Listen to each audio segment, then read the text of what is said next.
Hi, this is Rabbi Orlofsky, and welcome to the Rabbi Orlofsky Show. Whether you're watching with our friends over at Torah Anytime, wherever you watch or listen to your podcast, as always, thanks for coming. We would not have a podcast without you. I know some very talented people, more talented than me, smarter than me, better looking too. And their podcast never took off. Nobody ever listened.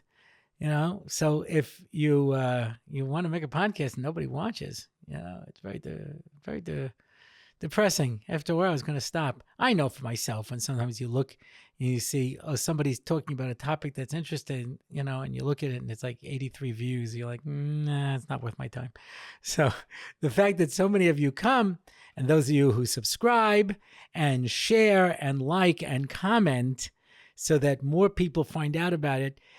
Almost every week I meet somebody who says, I didn't even know about the show. I just discovered it, and they start listening. And it's because of you who listen and make comments and do all those kind of things that pushes it up in the algorithm. I think, I don't really know how the algorithm works, but apparently, now that all the tech people are making nice with Trump, it could be it'll change. So I told him, I sent a message to him that he should push the Rabbi Orlofsky show. And I don't know if I want to have him on per se, because I don't know that he has any Torah content yet. But maybe I'll have Jared. Have him come in and say about Torah. Although I didn't see this, but apparently the Prime Minister of Brazil, the President of Brazil, I forgot his name, he got up to speak in Parliament, and he says, let me start with the Dvar Torah for the Parsha. He's not Jewish. So it's catching on, because the times they are a-changing, as one Jewish kid sang once upon a time. I was Bob Dylan, for those of you who are not familiar. His actual name is Robert Zimmerman. And he was really a pioneer in music, because until that time, only people who had a good voice could sing. And he showed you, no, anybody can. 'Cause I would not feel so alone. Yeah, you get the idea. Okay, so we have a sponsor. Sponsored by Simcha Lauer. Shalom, Rabbi Orlofsky. Hi. I would like to dedicate this shir as a Zechus Refuah Shleima for Simcha Yitzchak ben Mirila Yudka. Thank you. Oy, in Mirza Hashem, they should have Refuah Shleima, Refuah HaNefesh, Refuah HaGuf. You should know how many people get chizuk from this show. And it's one of the main reasons I do it is for the chizuk that people give. And the fact that you are mechazek other people. I ask all of you to have him in your tefillas. So in Mirza Hashem, all of the chizuk that we get should be mechazek him, and he should have an emissary refuah b'mheira. Amen. Okay. I used to teach a course in Olagola. It's not really clear what my course was. I had to develop it. One of the things about Or Sameach is they don't fill a job. They look for a person, and then they build a job around that person, which is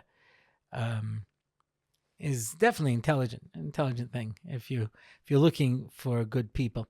Anyway, they brought me in because of my experience in Kiruv Rechokim, and they brought me into the Or Gola program. Now, at the time, Rabbi Leff was teaching, and his course was about Rabbonis. They had a moil who was coming in and teaching about Mila. Even if you weren't going to become a moil, just have the basis and background to it. They had Rabbi Oretz, who was a master mechanech to teach about chinuch, and they had different people. When they brought me in, as far as I could tell, my role was to teach about Kiruv Rechokim. And maybe the better way to put it is informal Jewish education. Mel Isaac Sover Shalom, who was the principal in Ohav Shalom of Merrick's Hebrew school for many years, said that the BJE, the Board of Jewish Education, had done a study and found that informal Jewish education is much more effective than formal Jewish education. And that's why he was a big supporter of NCSY, which I was running at the time. And he said that this can be so much more effective in a child's life than sitting in a classroom and learning. So sometimes when I would be teaching, I'd be teaching the idea of informal education, i.e. a Shabbaton. A Shabbaton is an unbelievable opportunity to be able to teach people about Shabbos in an informal way. You learn it by actually doing it. In fact, I remember we would get our food primarily from Meal Mart.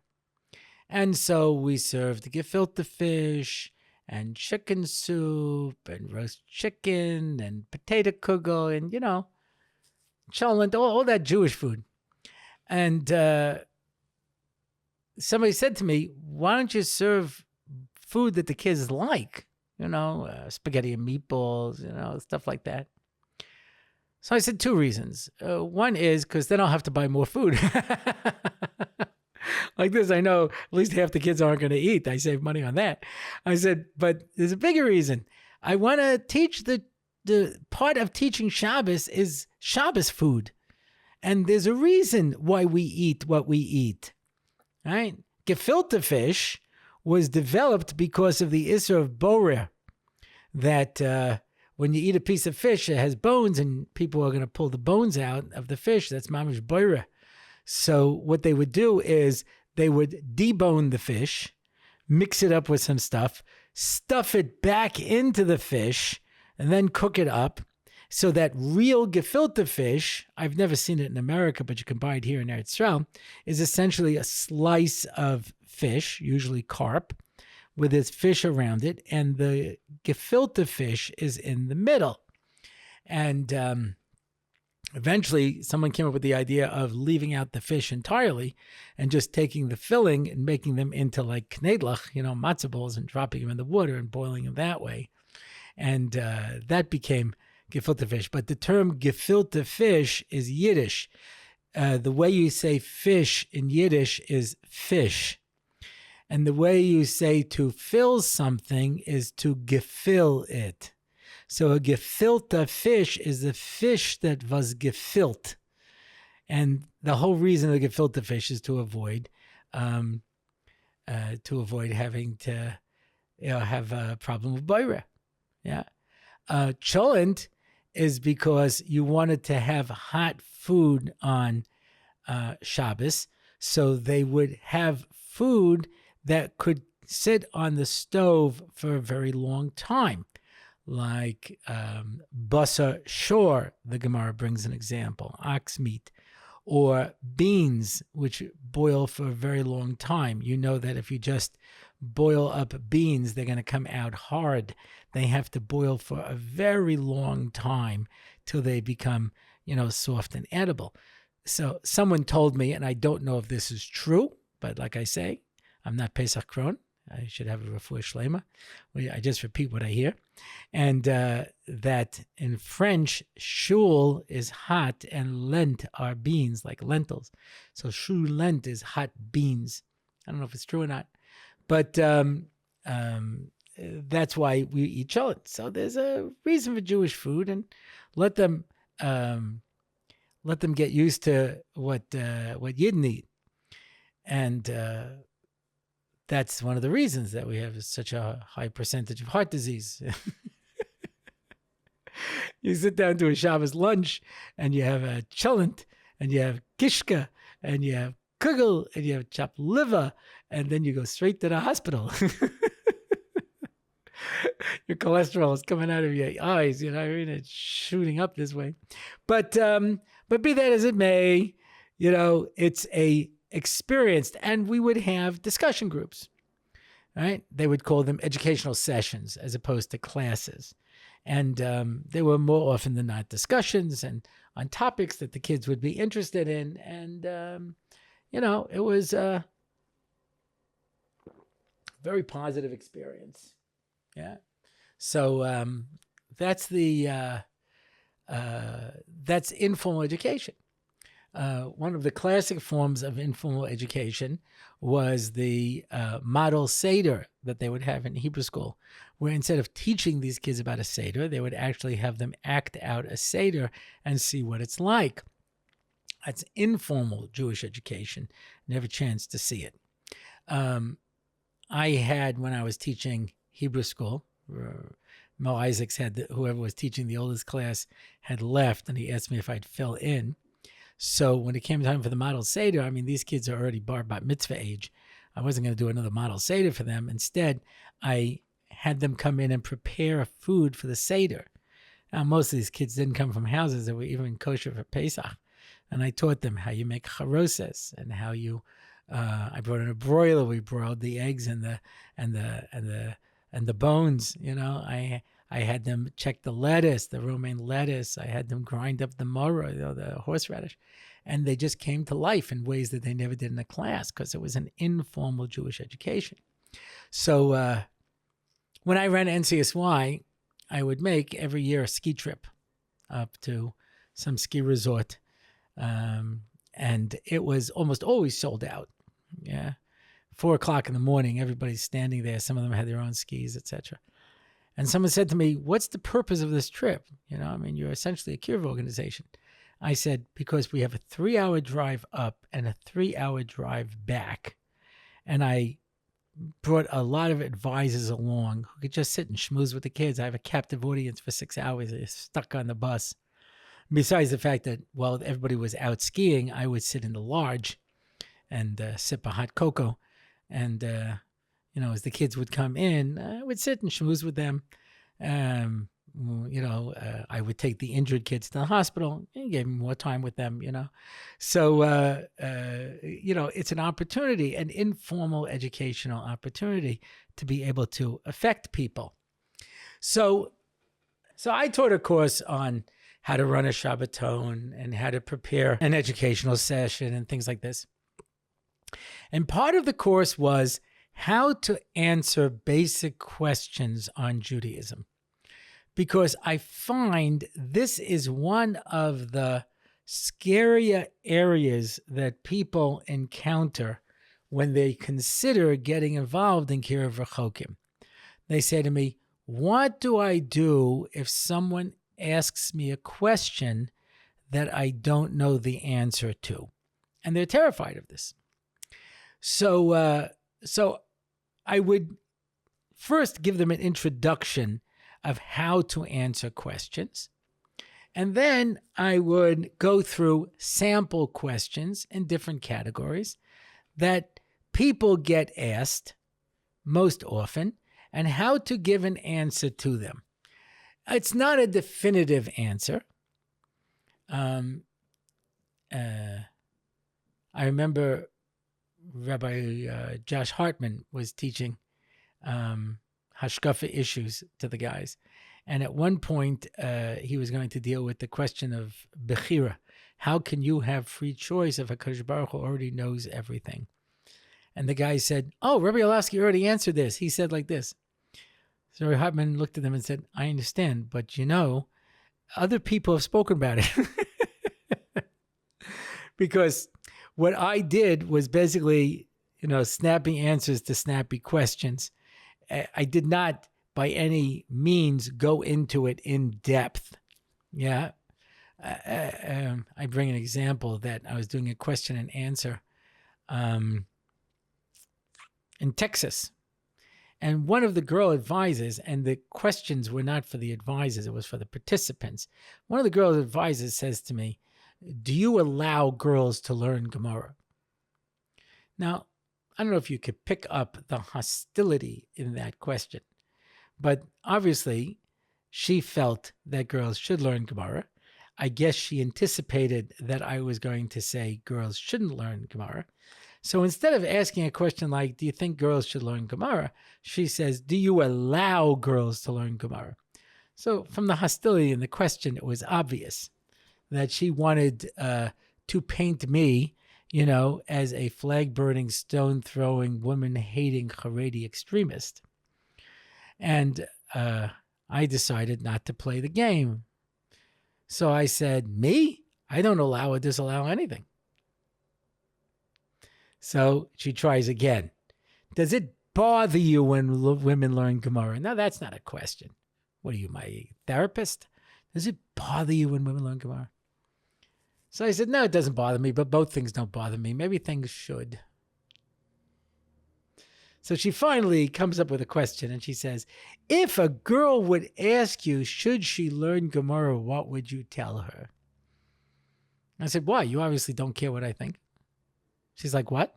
I said, you think girls should learn Gemara, right? She goes, yeah. I said, yeah, I figured that out from the way you asked your question. So what are you asking me for? You don't care what I think. You think girls should learn Gemara, so my opinion means nothing to you. No, I'm just curious. No, you're not curious. You don't care what I think. So why are you wasting my time? But by now, some of the kids caught on, and they're like, no, we also want to know. Like, oh, they could care less. These girls couldn't learn Gemara. They can't learn Chumash, But okay, so she forced the issue. I said, the Mishnah says that for a girl to learn Gemara, it's tiflis. Now, however you want to define the word tiflis, it's not good. He goes, I know, but when the Gemara said that, it was talking about a different time. They didn't understand girls. They didn't understand women. They didn't understand the way they thought. They were, stereotyping them. They were this, that, all kinds of things. I said, oh, so when the Gemara said that, they didn't understand women. Right. They didn't have proper respect for women. Right. They didn't understand what was going on. Right. Then what do you want to learn it for? Now, she had nothing to say. Now, one time I was driving Reb Moshe Shapiro someplace with Ami Cohen, Reb Dovid Cohen's son, and he told this over to Reb Moshe Shapiro. Now, I never tell Reb Moshe Shapiro any of my stuff because I'm going to just get killed, So he tells him over the whole thing, and Reb Moshe goes, כמובן, זה לא באמת התירוץ. Says, you understand that's not the real answer. And I said, of course it's not the real answer. I wasn't trying to give the real answer. I wasn't getting into the topic because I was dealing with someone who didn't want to hear what I had to say. Sometimes the Gemara has what's called a dechiyah. A dechiyah is not an answer. I just push away the question. And the answers that very often you give, and that's why you'll see sometimes they'll give an answer to a tzaduki. And then the Gemara will say, okay, that's what we said to him, but what's the real answer? Because we didn't give the real answer to the tzaduki. We just eliminated his question. Most of the time, in my experience, and I'm generalizing, but there's two types of people, those who generalize and those who don't. But generally, when a person's asking a question, that's not really their question. So you want to just get the question out of the way so the person can get down to the real topic. I had a friend of mine from Toronto, Scott Goldberg, and he came to Israel the same year that I got married, and he went to learn in Eshet Torah to study the proofs of Torah Misinai. I said, okay. Anyway, he was there for 6 months. At the end of 6 months, I said, so how's it going? He goes, nah, I'm still not sure. I said, 1 second. Reb Noach Weinberg always has a rule. Be a judge and not a lawyer. You're just judging the evidence. What did they say that you found problematic? He says, I'm not sure. I said, well, what are you not convinced about? What are you still not sure? He goes, I don't know. I said, you don't understand. No one's going to answer this question for you because you don't care about it. He said, what? I said, nobody cares about it. Nobody lies awake at nights thinking, was there Marmot Har Sinai? Wasn't there Marmot Har Sinai? The question that you really want to know is, how come I'm not happy? He looks at me and says, yeah, how come I'm not happy? So he looks at me and says, so I just wasted 6 months? I said, yep. I said, so why didn't you tell me right away? I said, because you wouldn't believe me. You were so sure that was your question. You were so invested in it. When I used to teach Gemara, sometimes a kid would ask a question, they'd build up the question, and it was a very simple answer. And they right away, no, that can't be it. No. My question is so good, it can't possibly have such a simple answer. But most people just ask questions to ask questions. Posing questions that would cross a rabbi's eyes. Na-na-na-na-na-na. It's interesting, no? In fact, there's places where they used to have an Ask the Rabbi question session. Now they call it Stump the Rabbi. That's ridiculous. What do you mean stump the rabbi? If I have an honest question, don't I want an answer to it? And the answer is no. I'm just asking the question to see if I can catch the rabbi. A gotcha question. How do you answer that? So I'm working with the assumption. Okay, so let's take this apart. There's 3 types of people who ask a question. The first one are people whose entire life have been dedicated to this question. The odds of you saying anything that's going to answer their question is slight to middling because they're so invested. Do you really think anyone's going to explain the Holocaust to Eli Wiesel? Oh, guess I shouldn't write any more books. There's the answer. No. And I always bring that as an example. You can't answer the Holocaust for a Holocaust survivor, because they're too invested in it and the question. They'll get too upset. And it doesn't even matter whether your answer is correct or not. It's not going to do it for them. Having said that, I remember I was once in San Diego by Rabbi Orlofsky. And this woman said, Rabbi, I survived the Holocaust. How do you explain the Holocaust? And I'm like, oh my gosh, my biggest nightmare, right? So what could I do? I couldn't weasel out of it. So I said what I heard from Matti Berger. Matti Berger was in Johns Hopkins, and the priest who was teaching the class noticed he was wearing a yarmulke. And at some point he says, I've never understood why Jews have a problem with the Holocaust. I, as a Catholic, have a problem with the Holocaust.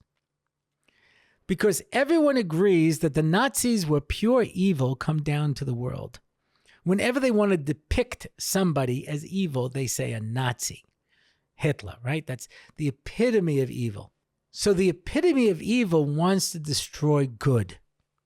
So if Judaism is the true force of good in this world that God appointed, I understand why the Nazis wanted to destroy them. But I believe the Catholic Church is the true good in this world. Hitler didn't want to destroy the Vatican, didn't want to kill the Pope, didn't want to destroy Catholics. He only wanted to destroy the Jews. So if I was a Jew and I believe that I was the force of truth and goodness in this world, I know why the Nazis wanted to destroy me. But as a Catholic, I can't possibly understand it. And this lady said, thank you, Rabbi. That gives me perspective. Well, that was the best I was able to do, obviously. But someone whose whole life, I remember this Reform rabbi put out a book, How Nobody Can Prove That God Exists. And someone wrote me a letter with the blurb and said, why don't you contact him and prove to him that God exists? And I said, you think he's going to be honest? And then turn around and say, oh, you're right. I better recall all the copies of my book. He wrote a whole book about it. He's not going to suddenly change it just because I give him an answer. He'll ignore it. And that's why you have to know if a person who's asking the question even wants an answer. So sometimes a person will say to me, nothing anybody says will convince me there's a God. Go ahead. You know how many people I see who fall for this bait? Not me. They say, nothing anybody says is going to convince me. Go ahead. I said, no, I believe you. You're completely closed-minded, and nothing that anybody says will change your mind. No, let me hear what you have to say. No, you don't want to hear what I have to say. You're convinced that nobody is going to prove to you there's a God, and I believe you. And so I'm certainly not going to waste my time now, because it doesn't matter what I say. At the end, you'll say, you see, I'm not convinced. So why should I waste my time? So sometimes, and this is very important when someone asks a question, you have to differentiate between what's a question and what's a statement. When this woman said to me, do you allow women to learn Gemara? That's not a question. That's a statement. When someone says, I think Judaism is unfair to women, or I don't think the Torah is relevant to today's world, or I think all of these Orthodox Jews are crooked.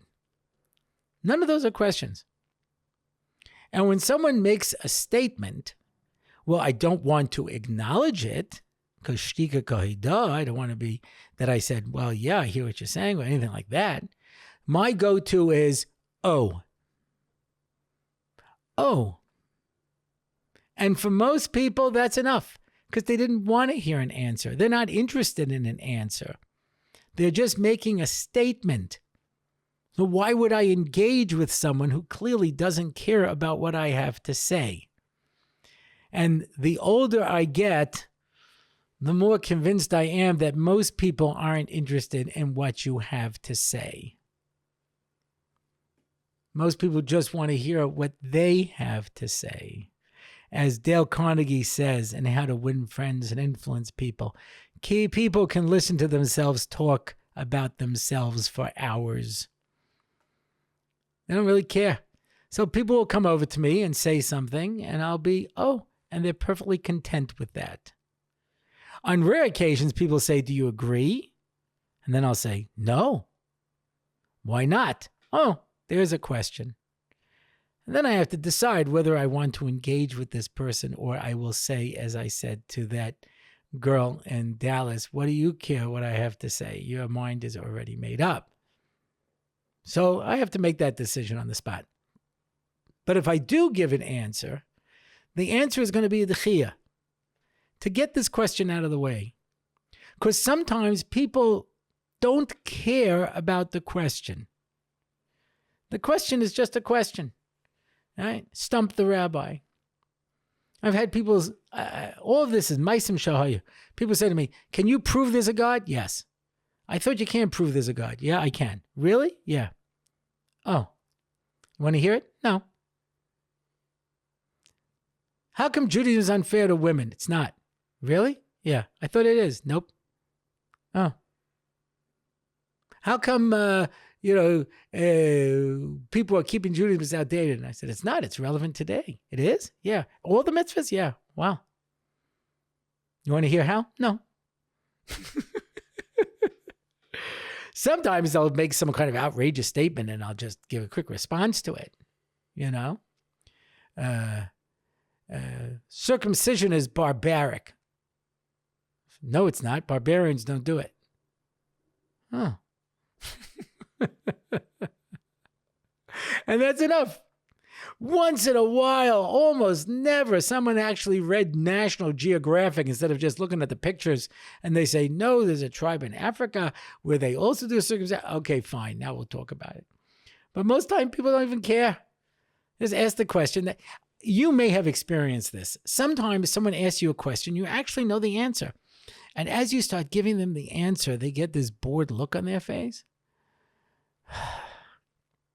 Sometimes they even say, stop preaching to me.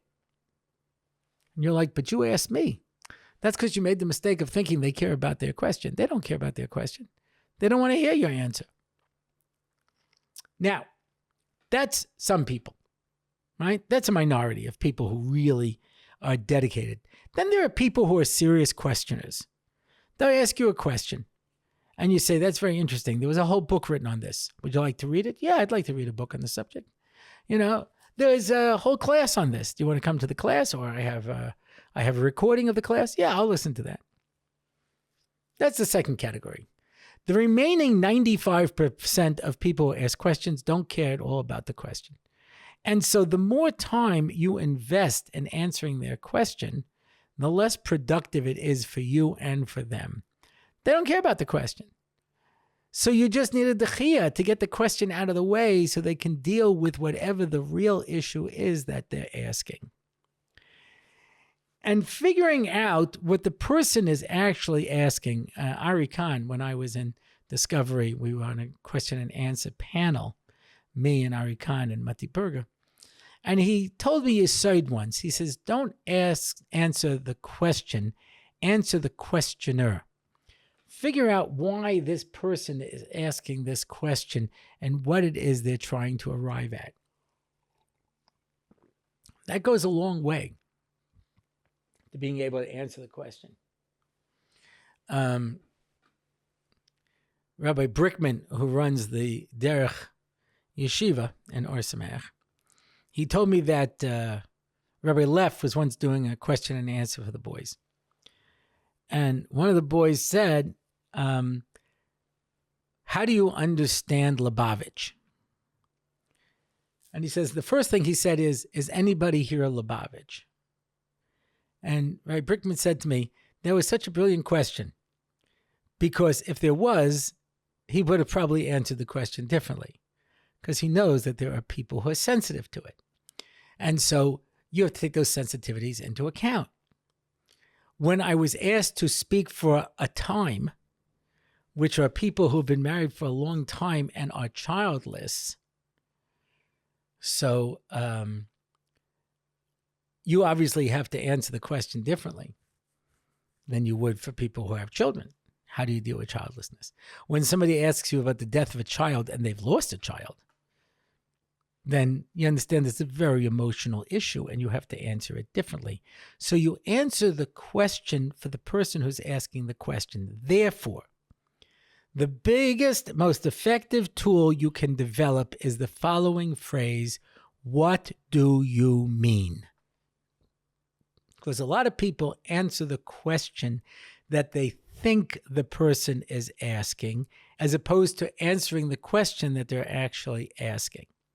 So there's an old story where a little kid comes to his mommy and says, "Mommy, where did I come from?" Now, of course, she's been dreading this question. You know, I have to explain about procreation. Where do children come from? And so she talks about the birds and the bees and brings out charts and big bees and little bees and explain everything she can to avoid answering the question. And when she's all done, she says, "Does that answer your question?" And he says, "No." Bobby says he comes from Philadelphia. Where do I come from? So if she would have just said, "What do you mean?" she would have saved herself a lot of time. A girl once asked me a question about women's role in Judaism, and I went into a whole explanation, and she was annoyed because I didn't answer her question. I didn't start by asking, "What do you mean?" So the next time a woman asked me, "Why is Judaism so unfair to women?" I said, "What do you mean?" They said, "They have this big mechitza and I can't see the service." I said, "Why don't you sit up front?" She said, "What a great idea. Thank you." That was her whole question. So it really helps a lot if you can figure out what they're really asking. Now, I was speaking once at a forum of answering basic questions, and I gave this introduction. And I said, "Okay, are there any questions that you anticipate being asked?" So a guy says, "Yeah, what about davening?" I said, "Okay, like I said, let's define what the question is. Are you asking, why do we daven in a set form? Why can't I just make it up? Why do we daven 3 times a day? Why is it in Hebrew? Why do I daven? Doesn't HaKadosh Baruch Hu already know everything that I need? What's the different forms of tefillah? What's your question?" And he goes, "I don't know. I didn't think about it." And people just throw out questions without even thinking about it. What do you mean? So I probably have told this story before. I was listening to the radio once before Tisha B'Av, and there was this English fellow who had a program on the English news, on Kol Yisrael, on the English program. And he had a Reform and an Orthodox rabbi. Whether or not Tisha B'Av is still relevant today. So he asked the Orthodox rabbi, and he says, yes, because the temple was destroyed for sinat chinam, for worthless hatred. And don't we see hatred among the Jewish people today? And so it's still relevant. And he asked the Reform rabbi, and he says, no, of course not. Yeah, he says, Why would I mourn a building that was destroyed 2,000 years ago? The Jews have come back to Israel. We're rebuilding. Every place you look, we're building. There's houses, there's factories, there's life. Tisha B'Av is totally irrelevant. So then he said to the Orthodox rabbi, so you want to see the rebuilding of the temple? And he said, yes, I do. With animal sacrifices. And you could hear the rabbi literally gasp, like, you could hear it on the radio. And then he began to discombobulate. Well, of course, one has to understand when we talk about these things. I mean, there is a view that there'll only be offerings from the vegetable kingdom. Of course, that's not a majority view. And he was literally melting like the witch at the end of Wizard of Oz. And then he turns to the Reform rabbi. He says, you want to see animal sacrifice? Of course not. Ha, ha, ha, ha, ha, ha. Everyone was laughing. And the Orthodox rabbi was dying. And at the time, this story has to be almost 35 years ago, I didn't ever think about it. And I realized that for the grace of God, so would go I. I didn't think about it. And there's a general rule when it comes to answering questions. And that is, fool me once, shame on you. Fool me twice, shame on me. If you get asked a question and you don't have a good answer to it, then go back and think about it and work on it and talk to people till you get an answer that does work. And take time, work it out, make sure that it's something that you are comfortable with that actually works. If someone asks you a question and you get an answer and the answer doesn't work for you, be very wary. You know, the guys in the program would always say to me, what question can't you answer? I said, a lot of them has to do with, I'm talking about how wonderful Torah is, and they point to Torah-observant Jews who are not so wonderful. So like they say, how could you explain Orthodox Jews who smoke when we know today that it causes cancer and emphysema and heart disease? We know it. And I always said, I don't know how to answer that question. So one time, one of the guys said, because there haven't been any studies done on people who smoke for 6 days and rest their lung for the 7th. Okay, I'll try that. And next time the question came up, I gave that answer, and a cardiologist stood up and said, I have the numbers for you, Rabbi. They die like everyone else. Somebody said to me, how do you explain these, when people say these Jews in Meir Sharma who throw rocks at people? So a guy says, I've been asked this, and I said, do you know anyone who's ever had rocks thrown at them? It's an urban legend. It's never happened. I said, okay, I'll try it. So the next time someone said to me, I says, it's an urban legend. You know, nobody Meir Sharma throws rocks at anyone. So the guy says, I was on the remote road when people were throwing rocks. I said, but it wasn't Meir Sharma, right? And the guy said, I brought a group and someone threw acid in one of the girls' face. I said, but it wasn't a rock. And I realized I was stuck in defending the indefensible. It's a bad place to be. You don't want to be in that position. So don't give an answer that you are not comfortable with, and work it out and work it out. I had this problem when people would ask me, women who wear sheitlach, why is that okay? Needless to say that if a woman was covered up from the neck to the waist and all the way down to her wrists with a see-through outfit, that would not be tsanua. So how is it okay to put a head covering on? So I had different answers that I tried, and they would always get slugged up. It took me years till I could come up with the right answer. Aguna was another issue that took me a very long time till I could come up with an answer that I was satisfied with. The other answers didn't work for me. So you have to have an answer that you're comfortable with. But the first thing you ask is, what do you mean? Make sure you understand what the question is. So I had heard this question about animal sacrifices, and I sat down and I thought about it. What would I say? And I spent a long time on it. 6 months later, I was in a question and answer. And sure enough, someone asked me the question. Not that anybody cares about it. Nobody cares about the answer. And this guy says, okay, Rabbi, what about animal sacrifices? Because whenever a rabbi gets asked that question, they gag like the guy did on the radio. But I'm prepared. I've worked on it. He says, okay, Rabbi, what about animal sacrifices? I said, what about them? Now, he wasn't ready because he had never really thought about the question. He just knows that rabbis gag. He goes, you're killing animals. I said, are you a vegetarian? No. How do you think they get the meat? Think they go over to a cow and say, can you spare a rib? Well, I'm not there when it happens. I said, no problem. You can appoint a hit Cohen to take the cow out for you. You don't have to do it. Yeah, but it's barbaric. Why? Because barbarians do it. Barbarians eat lunch. They eat lunch. Not everything that the barbarians do are barbaric, you know? So the guy was stuck. He didn't know what to say because he had never thought about the question. He just knows if you say this, rabbis gag. And I put the onus on him to explain what his question was. I said, you know what? Let me see if I can restate your question. I understand it's okay to kill animals for a purpose, like eating them. Is there a purpose to animal sacrifices? Was that your question?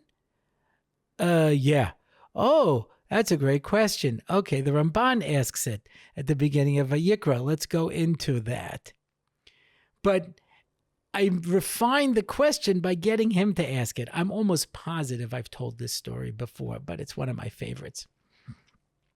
In 1995, there was a Shabbat Olami by Yavne Olami. Yavne Olami is a worldwide collegiate organization that mostly exists in Europe. I don't know today if it's still around, and they would have at the end of May what they call the Shabbat Olami, and every campus would have a Shabbat Olami where students would come. It was a major event, and most of the time, it would depend on how many Jews were there, how active they were. But the largest Yavne branch was in Leeds University. And in fact, Chief Rabbi Jonathan Sachs was slated to be the scholar in residence for that Shabbos because it was the biggest one. But as it happened, May 1995 was the 50th anniversary of VE Day, Victory in Europe. And the Queen asked the chief rabbi to please join her for the ceremonies. So he canceled on them. And it's pretty close now. They've already used up all the good speakers, so they're kind of stuck. So they call me. Would you please come to our Shabbat Olami in Leeds? It's the largest one. I said, okay, but first I have to call the Queen and cancel. So I canceled on the Queen, and I went down to Leeds University, and I spoke. I think I went over well. But they had a much larger turnout Friday night than they did Shabbos Day.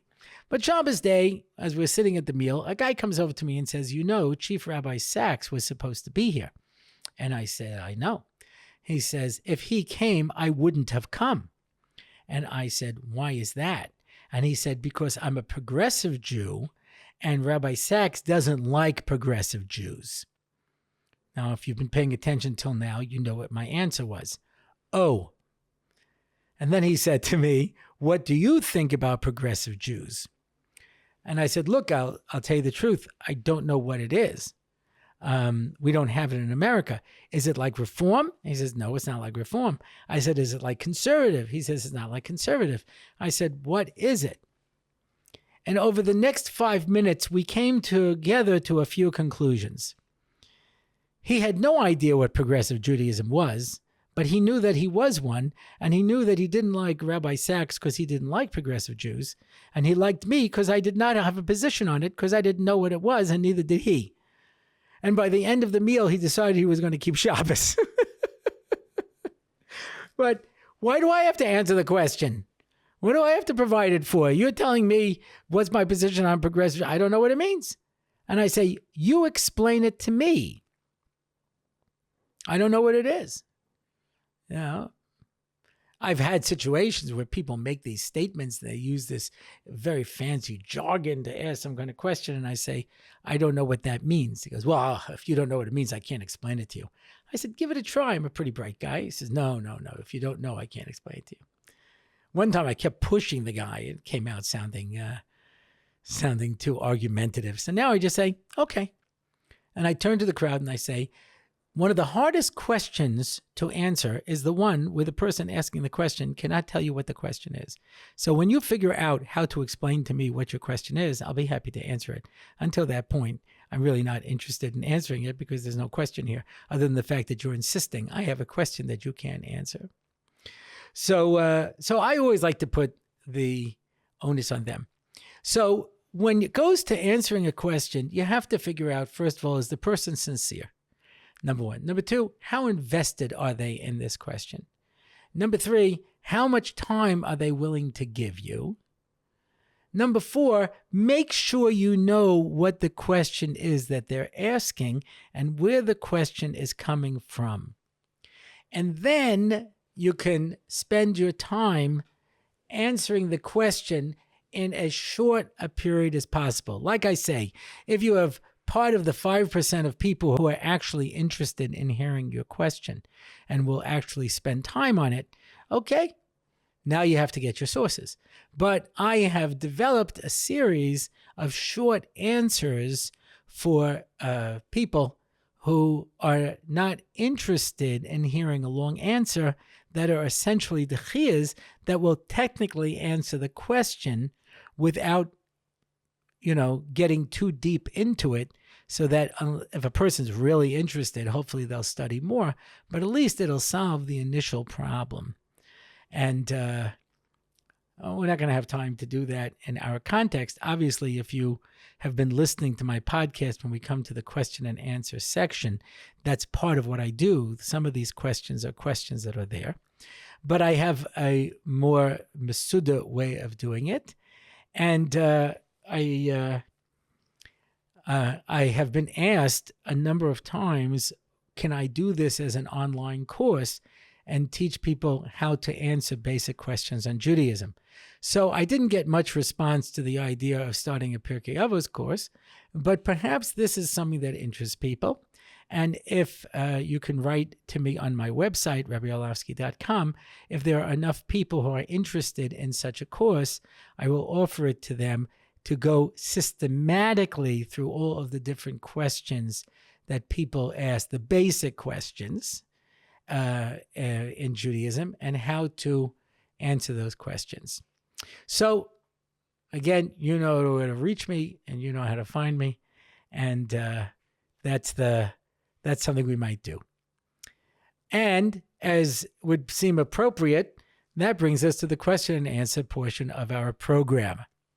And we have a sponsor for this week's question and answer, sponsored by Jeremy Spiegelman. Thank you, Rabbi Orlofsky, for the Torah and the Chizuk. My pleasure. It should be a Zechus to find the shidduch for myself, Yirmiyahu Shmuel Chaim ben Ranana, and my friend Binyamin Zev ben Rosa Chava. Oh, Emirta Hashem, you should be zoiche to a zivug hagun bekorov. And since there are a lot of people who watch this podcast, I know there are single girls out there who are looking for a quality guy. What could be more of a quality guy than someone who sponsors a question and answer session in the Rabbi Orlofsky show? So I'm going to ask you, Mr. Spiegelman, that for you and your friend, please send me your shidduch resume, because I'm sure I'm going to be inundated by young ladies who say, tell me about these guys. How old are they? What are they doing? And maybe we can facilitate that, not just the Brachah and the Zechus, but maybe we can find you a wonderful young lady who's looking for a guy like you. Okay, by Yehuda W., can you please translate the Brachah of Borei Nefashos? Thank you. I assume you're not just looking for a translation, because you can get that in the Art Scroll. I said this, those of you who are on my online Tefillah shir when I started at the beginning, I said, one of the problems with davening, I say, is that people don't know what they're saying. And people say to me, no, I have an art scroll. And I say, so it used to be you didn't know what you were saying in Hebrew. Now you don't know what you're saying in English. If you want a translation, you can just go to one of the translations. Obviously, you're trying to figure out what the understanding of the bracha is. That we say after food that is not fruit of the tree, which gets its own bracha because fruit of the tree is very important, as we will hear when I speak about Tu B'Shvat. And it's not about bread or wine or the Shivas Aminim, all of which have extra special meaning. It's not talking about even vegetables, which have an extra level above stuff, like milk and eggs, things like that when you eat it. Instead, we make the bracha Borei Nefashos. So let's try to get a little insight. Borei Nefashos Rabos v'chesronon al kol ma bara ha'chayos behem nefesh kol chai v'rochei ha'olamim. This is a very important bracha because someone did a calculation how much it would cost if you had to make a roast beef sandwich on your own.